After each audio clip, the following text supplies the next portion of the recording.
Hello दोस्तों, स्वागत है आप सभी का समसामयिक घटना चक्र के इस ऑनलाइन प्लेटफॉर्म पर। मोहित आप सभी का हार्दिक स्वागत करता हूं आज अपने इस वीडियो में।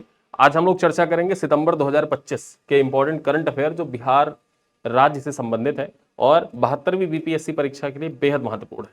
यहाँ पर देखा जाए तो हम लोगों ने सीरीज स्टार्ट करी थी जिसमें हम लोग बिहार करंट अफेयर को कवर कर रहे हैं और बिहार करंट अफेयर की एक प्लेलिस्ट बना दी गई है। उस प्लेलिस्ट में देखा जाए जो भी जुलाई 2025 से इंपॉर्टेंट करंट अफेयर के वीडियोज आएंगे और जुलाई 2026 तक के, ठीक है, जुलाई 2025 से जुलाई 2026 तक के वीडियोस को हम कवर करेंगे और उसके अंतर्गत जितने भी इंपॉर्टेंट करंट अफेयर आएंगे, ठीक है, 12 वीडियो जो आएंगे वो 12 के 12 वीडियो आपको उसी प्लेलिस्ट में मिल जाएंगे। उसको जाके आप देखिएगा, आसानी से रिवाइज कर सकते हैं। वीडियोस बहुत लंबे नहीं है, वीडियोस मुश्किल से 25 से 30 मिनट के वीडियोस हैं और इन 25 से 30 मिनट के वीडियोस को 2x पे आप देखेंगे तो आसानी से आपका करंट अफेयर तैयार हो जाएगा। इसकी जो क्लास पीपीटी है आपको हमारे व्हाट्सएप ग्रुप में शेयर कर दी जाएगी, जो डेली करंट अफेयर का व्हाट्सएप ग्रुप है। अगर आप डेली करंट अफेयर के व्हाट्सएप ग्रुप में नहीं जुड़े हुए हैं तो डेली करंट अफेयर के व्हाट्सएप ग्रुप में जुड़ जाइएगा, वहीं पर आपकी इसकी क्लास पीडीएफ शेयर कर दी जाएगी जिससे आपको रिवाइज करने में आसानी होगी। चलिए स्टार्ट करते हैं, एक एक कर महत्वपूर्ण जो करंट अफेयर उनको देखते हुए चलते हैं जो आपके एग्जाम के दृष्टिकोण से बेहद इंपॉर्टेंट है। ठीक है, बिहार करंट अफेयर पढ़े वहीं जो एग्जाम में आए। सबसे पहले खबर देखते हैं क्या, doctor APJ Abdul Kalam science city Patna. ठीक है, यहां पर देखा जाए तत्कालीन मुख्यमंत्री नीतीश कुमार ने पटना के राजेंद्र नगर में doctor APJ Abdul Kalam science city का उद्घाटन किया, जिसका उद्देश्य क्या है, विज्ञान प्रौद्योगिकी और नवाचार को बढ़ावा देना। यानी कि देखा जाए तो doctor APJ Abdul Kalam science city, इसका उद्घाटन कहां पर किया गया है, इसका उद्घाटन पटना में किया गया है। ठीक है, ये याद रखिएगा। देखा जाए तो ये साइंस सिटी 21 एकड़ में फैला लगभग 889 करोड़ रुपए की लागत से विज्ञान प्रौद्योगिकी और तकनीकी शिक्षा विभाग के द्वारा विकसित किया गया है। इसमें 5 विज्ञान दीर्घाएं तथा देखा जाए 269 विज्ञान प्रदर्शनी मॉडल, अत्याधुनिक 4D थिएटर तथा विशाल सभागार जैसे आधुनिक सुविधाओं का विकास किया गया है। देखा जाए तो इसका उद्देश्य छात्रों और युवाओं को अनुभवात्मक एवं सहभागिता आधारित विज्ञान शिक्षा की लोकप्रिय बनाना है। आगे चर्चा करें, अगली खबर क्या है, एशिया अंडर 15 स्क्वैश रैंकिंग में प्रथम स्थान पर श्रेयांश झा। यहां पर देखा जाए दरभंगा के हैं श्रेयांश झा, ये पॉइंट इंपॉर्टेंट हो जाता है। प्रथम स्थान रहा स्क्वैश रैंकिंग में श्रेयांश झा का। तो श्रेयांश झा का संबंध बिहार के किस जिले से है, सवाल बीपीएससी यही पूछेगा। इनका संबंध कहां से है, दरभंगा जिले से। दरभंगा जिले के 15 वर्षीय श्रेयांश झा ने एशिया अंडर 15 स्क्वैश रैंकिंग में प्रथम स्थान प्राप्त कर भारत और बिहार का गौरव बढ़ाया है। उन्होंने जर्मनी में आयोजित European junior open squash under 15 खिताब भी जीता तथा 32वीं एशियन जूनियर चैंपियनशिप में उत्कृष्ट प्रदर्शन भी किया था। यहां पर देखा जाए घरेलू स्तर पर central Indian slam, southern slam और नॉर्दर्न स्लैम प्रतियोगिताओं में भी उन्होंने प्रथम स्थान प्राप्त किया। वर्तमान में मुंबई में देखा जाए बॉम्बे जिमखाना स्पोर्ट्स क्लब में कोच अविनाश भावनी के देखा जाए निर्देशन में या मार्गदर्शन में वे प्रशिक्षण प्राप्त कर रहे हैं।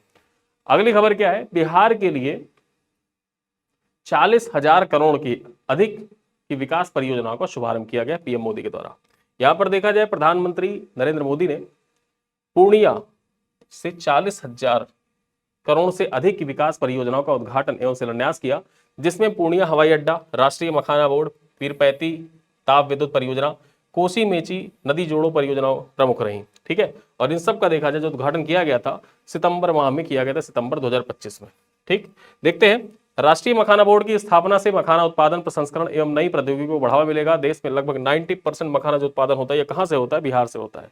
ठीक है, 25,000 करोड़ रुपए की लागत से 2400 मेगावाट पीरपैती ताप विद्युत परियोजना बिहार का सबसे बड़ा निजी क्षेत्र का निवेश होगा, जबकि कोसी मेची परियोजना जो होगी ये सिंचाई, बाढ़ नियंत्रण एवं कृषि विकास को सुदृढ़ करेगी।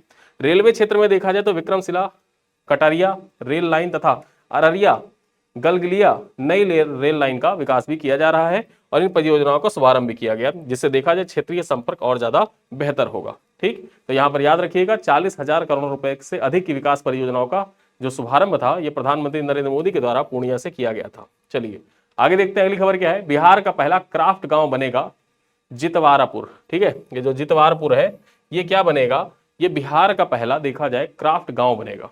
ठीक, देखते हैं, केंद्रीय वस्त्र मंत्रालय की उच्च स्तरीय समिति ने मधुबनी जिले के जितवारपुर गांव को बिहार का पहला क्राफ्ट गांव बनाने को मंजूरी दी है। ये याद रखिएगा, जो जितवारपुर है ये कहां पर अवस्थित है, ये मधुबनी जिले में अवस्थित है, मधुबनी जिले के अंतर्गत आता है और इसको देखा जाए मिथिला कलाग्राम के अंतर्गत देखा जाए इसको विकसित किया जाएगा। ठीक है, ये बिहार का पहला क्राफ्ट गांव होगा। यहां पर देखा जाए इस परियोजना के तहत पर्यटन अवसंरचना, गेस्ट हाउस, कार्यशालाओं के विकास किया जाएगा। साथ ही साथ स्थानीय कलाकारों को रोजगार और वैश्विक पहचान भी इससे मिलेगी। देखा जाए तो जितवारपुर अपनी मिथिला पेंटिंग परंपरा के लिए प्रसिद्ध है और इसे मिथिला चित्रकला का प्रमुख केंद्र भी माना जाता है।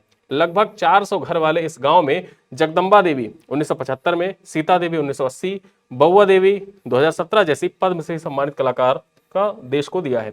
यानी कि जो जितवार गांव है इतना महत्वपूर्ण है। यहाँ पर देखा जाए जो जगदम्बा देवी रही हैं, सीता देवी, बउआ देवी, इन सब का संबंध कहाँ से है? इसी जितवारपुर से है। और इसी वजह से देखा जाए तो ये क्राफ्ट गांव, बिहार का पहला क्राफ्ट गांव जितवारपुर को बनाया जाएगा। इसकी मंजूरी केंद्रीय वस्त्र मंत्रालय के द्वारा दे दी गई है। चलिए आगे देखते हैं। भारत में सर्वाधिक जैन जी आबादी वाला राज्य बना बिहार। ठीक है, सबसे ज्यादा जो जैन जी आबादी है, ठीक, वो कहां पर निवास करती हैं? बिहार में निवास करती हैं। देखते हैं इंडिया इन पिक्सल्स के आंकड़ों के अनुसार देखा जाए बिहार में 32.5% आबादी जंजी की है। ठीक, जिनका जन्म देखा जाए तो 1990 का जो दशक है उस दौरान हुआ है। जंजी आबादी है यहाँ पर चर्चा करें। इसके साथ ही जम्मू और कश्मीर में 30.8%, झारखंड में देखा जाए तो 30.7%, उत्तर प्रदेश 30%, राजस्थान 29.2% के साथ यहाँ पर विभिन्न स्थानों पर है। यानी कि पहला स्थान बिहार का है, दूसरे स्थान पर जम्मू कश्मीर, तीसरे पर झारखंड, चौथे पर देखा जाए उत्तर प्रदेश और पांचवें पे राजस्थान है। चर्चा की जाए तो बिहार की बड़ी युवा आबादी राज्य की जनसांख्यिकीय लाभांश और भविष्य के कार्यबल की क्षमता को दर्शाता है। यह आंकड़ा युवा कौशल विकास, रोजगार तथा आर्थिक नियोजन के दृष्टिकोण से बहुत महत्वपूर्ण माना जा रहा है। अगली खबर पर चर्चा करते हैं। यहाँ पर देखा जाए पूर्णिया में सेक्स सॉर्टेड सीमन सुविधा का उद्घाटन किया गया है। चर्चा करें, प्रधानमंत्री नरेंद्र मोदी ने पूर्णिया बिहार में राष्ट्रीय गोकुल मिशन के अंतर्गत देखा जाए सेक्स सॉर्टेड सीमन सुविधा का उद्घाटन किया है। 10 करोड़ की केंद्रीय सहायता से स्थापित इस केंद्र का वार्षिक क्षमता 5 लाख डोज उत्पादन करना है। ठीक है, इसमें स्वदेशी गौशार्ड तकनीकी का उपयोग किया जाएगा। देखा जाए तो सेक्स सॉर्टिंग तकनीकी लगभग 90% सटीकता के साथ में मादा बछड़ों के जन्म की संभावनाओं को बढ़ाती है, जिससे डेयरी उत्पादन और किसानों की आय में वृद्धि होती है। यहाँ पर देखा जाए तो यह सुविधा पूर्वी तथा पूर्वोत्तर भारत के छोटे सीमांत एवं भूमिहीन डेयरी किसानों को किफायती दर पर उन्नत सीमन उपलब्ध कराएगी। यानी कि जो पूर्वी भारत, साथ ही साथ जो पूर्वोत्तर भारत है, वहां के जो डेयरी किसान है, उन डेयरी किसानों को देखा जाए तो किफायती दरों पर उन्नत सीमन उपलब्ध कराया जाएगा। चलिए आगे देखते हैं। एम्स पटना के कार्यकारी निदेशक बने ब्रिगेडियर सेवानिवृत्त राजू अग्रवाल। यहाँ पर बात करते हैं, ब्रिगेडियर रिटायर्ड राजू अग्रवाल को एम्स पटना में कार्यकारी निदेशक के रूप में नियुक्त किया गया है। नियुक्ति से पूर्व लखनऊ स्थित career institute of medical sciences and hospital में प्रिंसिपल तथा डीन के पद पर कार्यरत थे। यहाँ पर देखा जाए उन्होंने चिकित्सा शिक्षा, अस्पताल प्रशासन और स्वास्थ्य प्रबंधन में व्यापक अनुभव प्राप्त है। यह नियुक्ति एम्स पटना में चिकित्सीय शिक्षा, शोध तथा स्वास्थ्य सेवाओं को सुदृढ़ बनाने की दिशा में महत्वपूर्ण कदम मानी जा रही है। आगे चर्चा करें, यहाँ पर देखा जाए तो पटना में एपिडा का क्षेत्रीय कार्यालय का उद्घाटन किया गया है। यहाँ पर देखा जाए 11 सितंबर 2025 को केंद्रीय वाणिज्य एवं उद्योग मंत्री पीयूष गोयल ने पटना में कृषि तथा प्रसंस्कृत खाद्य उत्पाद निर्यात विकास प्राधिकरण के क्षेत्रीय कार्यालय का उद्घाटन किया है। देखा जाए तो इस कार्यालय का उद्देश्य बिहार के किसानों को वैश्विक बाजार से जोड़ना तथा कृषि निर्यात को बढ़ावा देना है। यहाँ पर देखा जाए इससे एपिडा के वाराणसी कार्यालय पर निर्भरता कम होगी और किसानों की सेवाएं अधिक तेज और सुगमता से उपलब्ध हो सकेंगी। ये पहल कृषि उत्पादों के निर्यात, मूल्य संवर्धन तथा किसानों की आय बढ़ाने की दिशा में महत्वपूर्ण कदम मानी जा रही है। आगे चर्चा करते हैं। बिहार उद्योग संघ के अध्यक्ष बने रामलाल खेतान। यहाँ पर देखा जाए जो बिहार इंडस्ट्रीज एसोसिएशन है उसके अध्यक्ष कौन बन गए हैं? उसके अध्यक्ष बने हैं रामलाल खेतान। यहाँ पर देखा जाए रामलाल खेतान को वर्ष 2025-26 के कार्यकाल के लिए बिहार उद्योग संघ का निर्विरोध अध्यक्ष चुना गया है।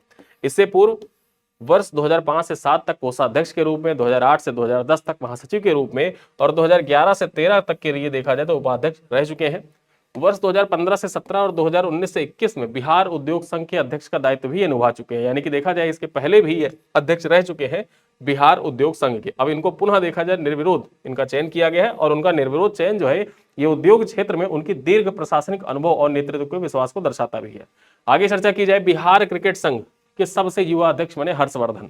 ठीक है, जो बिहार क्रिकेट एसोसिएशन है उसके सबसे युवा अध्यक्ष कौन बन गए? हर्षवर्धन बन गए हैं। चर्चा करते सितंबर 2025 में हुए बिहार क्रिकेट संघ के चुनाव में हर्षवर्धन को निर्विरोध अध्यक्ष चुना गया है।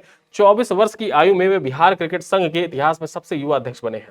ठीक है, यानी कि जो बिहार क्रिकेट संघ है उसके इतिहास में देखा जाए सबसे युवा अध्यक्ष कौन बन गए हैं, तो हर्षवर्धन बने हैं। यहां पर चर्चा की जाए, राकेश तिवारी बिहार क्रिकेट संघ के पूर्व अध्यक्ष रह चुके हैं और हर्षवर्धन उनके पुत्र हैं, यानी कि जो हर्षवर्धन जी हैं ये राकेश तिवारी जी के पुत्र हैं। हर्षवर्धन तिवारी जो है ये राकेश तिवारी जी के पुत्र हैं और राकेश तिवारी भी बिहार क्रिकेट संघ के पूर्व अध्यक्ष रह चुके हैं। नई कार्यकारिणी में प्रिया कुमारी को उपाध्यक्ष चुना गया है, जियाउल अरफीन को सचिव, अभिषेक नंदन को कोषाध्यक्ष और रोहित कुमार जो इनको संयुक्त सचिव के रूप पद, जो संयुक्त सचिव का पद है उस पर इनको चयनित किया गया है। चलिए आगे देखते हैं। डॉक्टर दीनबंधु विश्व के शीर्ष वैज्ञानिकों की सूची में शामिल हुए। यहां पर देखा जाए ये है डॉक्टर दीनबंधु और इनका संबंध कहां से है, इनका संबंध है गोपालगंज से। ठीक है, गोपालगंज के डॉक्टर दीनबंधु को एलेसवेयर स्टैनफोर्ड विश्वविद्यालय के द्वारा जारी विश्व के शीर्ष वैज्ञानिकों की सूची में स्थान मिला है। देखा जाए तो उन्हें कंपोजिट सामग्री, प्रक्रिया अनुकूलन, प्रबंधन तथा मटेरियल साइंस के क्षेत्र में उत्कृष्ट शोध योगदान के लिए सम्मान प्राप्त हुआ है। देखा जाए तो डॉक्टर दीनबंधु गोपालगंज के सुहागपुर गांव के रहने वाले हैं। कहां के डॉक्टर दीनबंधु कहां से हैं, गोपालगंज के सुहागपुर गांव के रहने वाले हैं। यहां पर देखा जाए वर्तमान में वे गलगोटिया विश्वविद्यालय, कहां पर, गलगोटिया विश्वविद्यालय में मैकेनिकल इंजीनियरिंग विभाग में एसोसिएट प्रोफेसर के रूप में कार्यरत है। चलिए आगे देखते हैं। बिहार कृषि को स्कॉच गोल्ड अवार्ड 2025 से सम्मानित किया गया है। स्कॉच गोल्ड अवार्ड 2025 से बिहार कृषि विभाग को सम्मानित किया गया। देखा जाए तो बिहार के कृषि विभाग को दिल्ली में आयोजित स्कॉच अवार्ड्स के 102वें संस्करण के दौरान स्कॉच गोल्ड अवार्ड 2025 से सम्मानित किया गया। यह सम्मान किसानों के सशक्तिकरण, डिजिटल नवाचार, कृषि सेवाओं को सरल एवं सुलभ बनाने के उद्देश्य से देखा जाए प्रदान किया गया है। चर्चा की जाए तो बिहार कृषि राज्य का एकीकृत डिजिटल मंच है। बिहार कृषि राज्य का एकीकृत डिजिटल मंच है जो किसानों को सरकारी योजनाओं, फसल प्रबंधन, बाजार भाव, प्रशिक्षण एवं तकनीकी सहायता जैसी सेवाएं उपलब्ध कराता है। देखा जाए तो इस पहल से लाखों किसानों को कृषि संबंधी नवीनतम जानकारी एवं सेवाओं तक एक ही मंच पर आसान पहुंच सुनिश्चित हुई है और इसी पहल के लिए देखा जाए जो बिहार का कृषि विभाग है उसको स्कॉच गोल्ड अवार्ड से सम्मानित किया गया है। ठीक है, आगे चर्चा करते हैं अंतरराष्ट्रीय साहित्य उत्सव उन्मेष का तीसरा संस्करण। यहां पर देखा जाए जो ये उन्मेष है इसका तीसरा संस्करण कहां पर आयोजित किया गया था, तो अंतरराष्ट्रीय साहित्य उत्सव उन्मेष का तीसरा संस्करण आयोजित किया गया था 25 से 28 सितंबर के बीच में पटना में। ठीक है, देखा जाए तो बिहार के राज्यपाल, तत्कालीन राज्यपाल जो थे आरिफ मोहम्मद खान, ठीक है, ये बिहार के तत्कालीन राज्यपाल आरिफ मोहम्मद खान, चूंकि हम लोग सितंबर की बात कर रहे हैं और सितंबर में देखा जाए सितंबर 2025 में आरिफ मोहम्मद खान ही राज्यपाल थे, तो बिहार के तत्कालीन राज्यपाल आरिफ मोहम्मद खान ने पटना में अंतरराष्ट्रीय साहित्य उत्सव उन्मेष के तीसरे संस्करण का उद्घाटन किया। यहां पर देखा जाए 25 से 28 सितंबर 2025 तक सम्राट अशोक कन्वेंशन सेंटर पटना में साहित्य अकादमी, संस्कृति मंत्रालय और बिहार सरकार के संयुक्त सहयोग से इसका आयोजन किया गया था। देखा जाए तो उत्सव में 16 देशों के 550 से अधिक साहित्यकारों ने पार्टिसिपेट किया जिन्होंने 100 से अधिक भाषाओं और बोलियों का प्रतिनिधित्व किया था। यहाँ पर देखा जाए तो उन्मेष को एशिया का सबसे बड़ा एवं सबसे समावेशी अंतर्राष्ट्रीय साहित्य उत्सव माना जाता है और इसका जो पूर्व संस्करण था वो 2022 में शिमला में और 2023 में भोपाल में आयोजित किया गया था। यानी कि पहला संस्करण जो आयोजित किया गया था उन्मेष का वो कहाँ पर, पहला संस्करण शिमला में आयोजित किया गया था और दूसरा संस्करण जो था ये भोपाल में आयोजित किया गया था और तीसरा संस्करण कहाँ पर, तीसरा संस्करण पटना में आयोजित किया गया। तो उन्मेष के बारे में जाने रहिएगा, मोस्ट इंपॉर्टेंट है आपकी परीक्षा में आने की इसकी प्रबल संभावना है। आगे देखा जाए विश्व पैरा एथलेटिक्स चैंपियनशिप में शैलेश कुमार ने जीता स्वर्ण पदक। यहां पर देखा जाए जमुई के शैलेश कुमार, ठीक है, जमुई के शैलेश कुमार ने विश्व पैरा एथलेटिक्स चैंपियनशिप में पुरुष ऊंची कूद T63 42 वर्ग स्पर्धा में देखा जाए स्वर्ण पदक जीतकर चैंपियनशिप रिकॉर्ड बनाया था। ठीक है, अब इनका नाम इंपॉर्टेंट इसलिए हो जाता है क्योंकि इन्होंने एथलेटिक्स जो विश्व पैरा एथलेटिक्स चैंपियनशिप था उसमें रिकॉर्ड तो बनाया ही बनाया, साथ ही साथ ये बिहार के किस जिले से इनका संबंध है ये भी सवाल पूछा जा सकता है। कैसे पूछा जा सकता है, जो 70वीं बीपीएससी हुई थी उसमें श्रेयसी सिंह के बारे में सवाल पूछ लिया था। श्रेयसी सिंह विधायक तो है ही लेकिन विधायक के साथ साथ में देखा जाए तो शूटर भी है। ठीक है, विधायक के साथ साथ में देखा जाए तो वो स्पोर्ट्स पर्सनालिटी है और स्पोर्ट्स पर्सनालिटी से रिलेटेड सवाल आपकी परीक्षाओं में अक्सर पूछ लिए जाते हैं। चलिए देखा जाए तो 25 वर्षीय शैलेश कुमार की यह उपलब्धि भारत के पैरा खेलों के लिए महत्वपूर्ण मानी जा रही है। बिहार सरकार ने राज्य खेल पुरस्कार योजना के तहत 75 लाख रुपए तथा प्रशस्ति पत्र प्रदान करने की घोषणा की है। साथ ही साथ देखा जाए यह उपलब्धि पैरा एथलेटिक्स में बिहार की बढ़ती प्रतिभा तथा उत्कृष्ट प्रदर्शन को प्रदर्शित भी करता है। आगे चर्चा करते हैं तो बिहार में नए रामसर स्थल, बिहार में जो नए रामसर स्थल सितंबर 2025 में बने उनके बारे में चर्चा कर लेते हैं। ठीक है, सितंबर 2025 में जो नए रामसर स्थल घोषित हुए थे उनके बारे में चर्चा करें। बक्सर के गोकुल जलाशय और पश्चिमी चंपारण के उदयपुर झील। अब याद रखिएगा, ये जो गोकुल जलाशय है ये किस जिले में अवस्थित है? बक्सर में। उदयपुर झील ये किस जिले में अवस्थित है? ये पश्चिमी चंपारण के अंतर्गत आता है। ठीक है, और यहां पर देखा जाए इसके साथ ही जब ये दो नए घोषित किए गए, इसके साथ ही बिहार में रामसर स्थलों की संख्या कितनी हो गई थी? 5 हो गई थी। वर्तमान में अगर हम बात करें, वर्तमान में भारत में जो रामसर स्थल है उनकी संख्या कितनी है? भारत में रामसर स्थलों की संख्या 100 है। रामसर स्थलों की संख्या के आधार पर भारत विश्व में तीसरे स्थान पर है तथा एशिया में देखा जाए पहले स्थान पर है।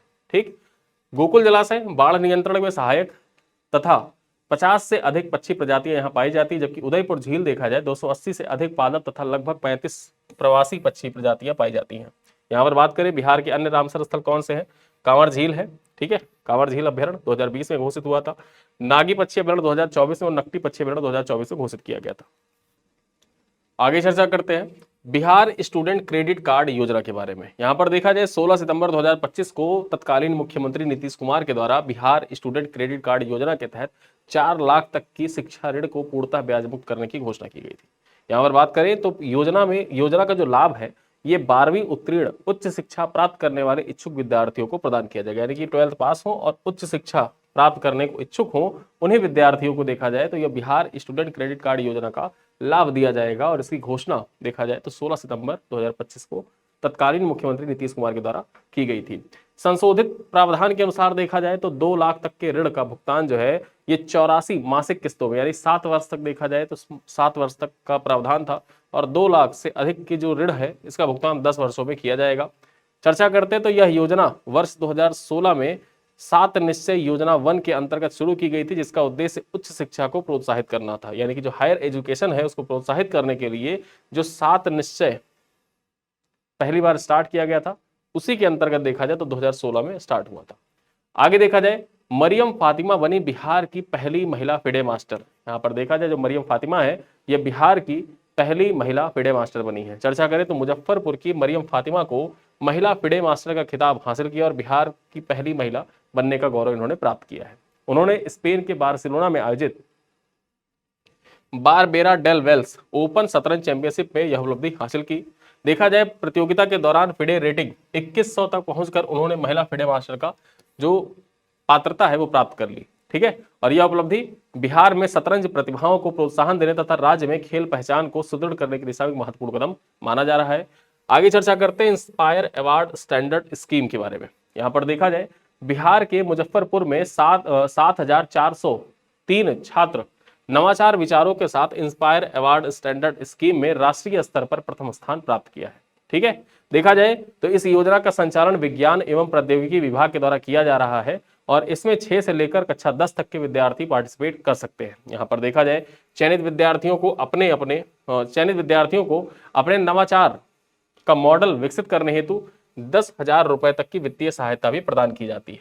ठीक है, और चयन प्रक्रिया जिला स्तर, राज्य स्तर, राष्ट्रीय स्तर से होकर गुजरती है और शीर्ष 60 नवाचारों को राष्ट्रपति भवन में प्रदर्शित कर उनको सम्मानित भी किया जाता है। ठीक है, चलिए आगे देखते हैं अगली खबर क्या है। मुख्यमंत्री निश्चय स्वयं सहायता भत्ता योजना। यहां पर देखा जाए ये स्कीम है बिहार सरकार की मुख्यमंत्री निश्चय स्वयं सहायता भत्ता योजना। परीक्षा में इन ऐसी योजनाओं से संबंधित सवाल किस प्रकार पूछा जाता है? पूछा जाता है कि निम्नलिखित में से किस राज्य सरकार के द्वारा मुख्यमंत्री निश्चय स्वयं सहायता भत्ता योजना संचालित की जा रही है? तो बिहार राज्य सरकार के द्वारा संचालित की जा रही है। तत्कालीन मुख्यमंत्री नीतीश कुमार ने 7 निश्चय कार्यक्रम के अंतर्गत मुख्यमंत्री निश्चय स्वयं सहायता भत्ता योजना का विस्तार किया। योजना के तहत देखा जाए तो पात्र युवाओं को 2 वर्ष तक 1,000 रुपए प्रतिमाह का स्वयं सहायता भत्ता प्रदान किया जाएगा। विस्तारित योजना का लाभ 20 से लेकर 25 आयु वर्ग के ऐसे युवाओं को मिलेगा जो आगे की पढ़ाई में नामांकित नहीं है और रोजगार की तलाश में है तथा किसी सरकारी या निजी या गैर सरकारी नौकरी तथा स्वरोजगार में संलग्न नहीं है। ठीक है, देखा जाए तो पूर्व में यह योजना केवल इंटरमीडिएट उत्तीर्ण छात्रों की आयु तक ही सीमित था, लेकिन अब इसे जो इसका क्राइटेरिया है बढ़ा दिया गया है, 20 से लेकर 25 वर्ष आयु वर्ग तक कर दिया गया है इसको। ठीक है, चलिए आगे देखते हैं बिहार राज्य महिला आयोग का 24वां स्थापना दिवस। यहां पर देखा जाए जो 24वां स्थापना दिवस मनाया गया था वो कब मनाया गया था? वो 19 सितंबर 2025 को मनाया गया था। कब? 19 सितंबर 2025 को 24वां स्थापना दिवस मनाया गया था बिहार राज्य महिला आयोग का। बात करें 19 सितंबर 2025 को बिहार राज्य महिला आयोग ने अपना 24वां स्थापना दिवस पटना के अधिवेशन भवन में मनाया। इसी अवसर पर देखा जाए तत्कालीन मुख्यमंत्री नीतीश कुमार ने राज्य महिला आयोग की विशेष वेबसाइट का शुभारंभ किया था, जिससे महिलाएं ऑनलाइन शिकायत दर्ज कर सकेंगी। यहाँ पर बात करें, महिलाओं को उनके अधिकारों के प्रति जागरूक करने हेतु महिला जागृति संवाद का भी आयोजन किया गया था। याद रखिए, जो बिहार राज्य महिला आयोग है, इसकी स्थापना 19 सितंबर 2001 को की गई थी और वर्तमान में इसकी अध्यक्षा कौन है? प्रोफेसर अप्सरा हैं। आगे बात करते हैं रॉयल भूटान बौद्ध मंदिर के बारे में। यहां पर देखा जाए 4 सितंबर 2025 को बिहार के राजगीर में रॉयल भूटान बौद्ध मंदिर का उद्घाटन भूटान के प्रधानमंत्री शेरिंग तोब्गे के द्वारा तथा केंद्रीय मंत्री किरण रिजिजू की उपस्थिति में किया गया था। लगभग 40 करोड़ रुपए की लागत से निर्मित यह मंदिर भारत भूटान मैत्री का प्रतीक है तथा बोध गया के बाद बिहार का दूसरा भूटानी बौद्ध मठ भी है। ठीक है, और इसको कहां पर बनाया गया है? याद रखिएगा, राजगीर में बनाया गया। ये जो रॉयल भूटानी बौद्ध मंदिर है, ये कहां पर बना है? ये राजगीर में बना हुआ है। और इसके पहले जो अन्य जो बौद्ध मंदिर है वो कहां पर बना हुआ है? भारत जो दूसरा भूटानी मंदिर है वो कहां पर बना हुआ है? तो ये बना हुआ है बोध गया में। ठीक है, चलिए देखते हैं। 70 फीट ऊंची मंदिर में भगवान बुद्ध की 10 फीट ऊंची प्रतिमा के साथ पद्म संभव, जिनको रिनपोछे के नाम से जानते हैं, तथा देखा जाए जो जबदंग है, इनको देखा जाए तो सडुम के नाम से जाना जाता है। ठीक है, किस नाम से? सडुम के नाम से जाना जाता है। इनकी प्रतिमाएं भी स्थापित की गई हैं। वर्ष 2009 में बिहार सरकार ने 2.5 एकड़ भूमि उपलब्ध कराई थी और वर्ष 2018 में मुख्यमंत्री नीतीश कुमार ने इसकी आधारशिला भी रखी थी और इसका उद्घाटन देखा जाए सितंबर 2025 में किया गया था। ठीक है, 4 सितंबर 2025 को इसका उद्घाटन किया गया। चलिए आगे देखते हैं आज की हमारी अगली खबर क्या है और अंतिम खबर क्या है। पटना नगर निगम और चनपटिया नगर पंचायत के बीच में क्लीन सिटी पेयर समझौता हस्ताक्षरित किया गया है। यहां पर देखा जाए पटना नगर निगम और चनपटिया नगर पंचायत ने क्लीन सिटी पेयर पहल के तहत देखा जाए समझौता ज्ञापन हस्ताक्षरित किया है। यह पहल स्वच्छ सर्वेक्षण 2024-25 के कचरा मुक्त भारत विषय तथा रीयूज्ड, ठीक है, रिड्यूस, रीयूज्ड और रिसाइकिल के सिद्धांतों पर आधारित है। यहां पर बात करें, साझेदारी का उद्देश्य शहरी स्वच्छता, प्रक्रिया सुधार, फील्ड नवाचार और जन भागीदारी को बढ़ावा देना है। आगे चर्चा की जाए तो इस पहल से स्वच्छता रैंकिंग में सुधार के साथ साथ में नागरिकों को बेहतर शहरी स्वच्छता सेवाएं प्रदान कर उनको लाभ भी प्रदान किया जाएगा। ठीक है, इससे होगा क्या? बेसिकली देखा जाए जो स्वच्छता रैंकिंग में तो सुधार होगा ही होगा, लेकिन नागरिकों को बेहतर शहरी स्वच्छता सेवाएं भी मिलेंगी। ठीक है, अब ये थी आज के हमारे जो बिहार करंट अफेयर, जिसके अंतर्गत हम लोग सितंबर 2025 के महत्वपूर्ण खबरों पर चर्चा कर रहे थे। पूरा करंट अफेयर हमने चर्चा की। कुछ प्रश्न है जिनका उत्तर आप कमेंट बॉक्स में दीजिएगा। पहला सवाल क्या है? Doctor APJ Abdul Kalam science city Patna का उद्घाटन किसके द्वारा किया गया? नरेंद्र मोदी, नीतीश कुमार, पीयूष गोयल या फिर आरिफ मोहम्मद खान। क्वेश्चन नंबर 2 है एशिया अंडर 15 स्क्वैश रैंकिंग में प्रथम स्थान प्राप्त करने वाले खिलाड़ी कौन है? शैलेश कुमार, मरियम फातिमा, श्रेयांश झा या हर्षवर्धन। क्वेश्चन नंबर 3 है बिहार का पहला क्राफ्ट गांव किसे बनाया जाएगा? राजगीर, बोधगया, जितवारपुर, दरभंगा। क्वेश्चन नंबर 4 है बिहार में जेन जी आबादी का प्रतिशत कितना है जो देश में सर्वाधिक है? 29.2%, 30% या फिर 30.8% या फिर 32.5%। और पांचवा और आखिरी सवाल है बिहार की पहली महिला फिडे मास्टर कौन बनी? प्रिया कुमारी, मरियम फातिमा, अप्सरा या फिर सीता देवी। ठीक है, तो ये सितंबर 2025 के जो महत्वपूर्ण करंट अफेयर बिहार स्पेशल की हमने चर्चा की, उसके अंतर्गत हमने आपसे 5 सवाल पूछे हैं। इन 5 सवालों का उत्तर आप कमेंट बॉक्स में दीजिएगा। और इस वीडियो की क्लास PPT और क्लास PDF जो PDF है, ये आपको व्हाट्सएप ग्रुप में हमारे शेयर कर दिया जाएगा, जो हमारा मासिक पैकेज व्हाट्सएप ग्रुप है। ठीक है, मासिक पैकेज का करंट अफेयर मासिक पैकेज का जो व्हाट्सएप ग्रुप है, उसी करंट अफेयर के मासिक पैकेज व्हाट्सएप ग्रुप में शेयर कर दिया जाएगा इसका PDF, जहां से आप आसानी से डाउनलोड कर सकते हैं और पूरा कंटेंट रिवाइज कर सकते हैं। बाकी वीडियो बहुत लंबा है नहीं, 28 मिनट का है, तो आप इसको 2x पे देखेंगे तो 14 मिनट के अंतर्गत पूरा वीडियो रिवाइज हो जाएगा। इसी के साथ देखा जाए इस क्लास को करते हैं पर समाप्त। मिलते हैं अगली क्लास में, तब तक के लिए धन्यवाद।